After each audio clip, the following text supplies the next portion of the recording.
I'm gonna make cucumber salad, which contain 1 cup of sliced cucumber, 1/4 of sliced onion, red onion of course to make it pretty, and 1/4 cup of red bell pepper.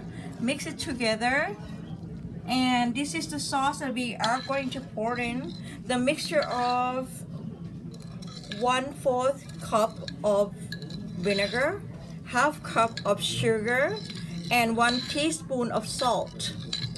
And whenever you want to serve, just pour the sauce over and mix well. And then mix together. The water will come out from cucumber and all other vegetables. So we're gonna serve this with golden curry, which is I'm going to make next.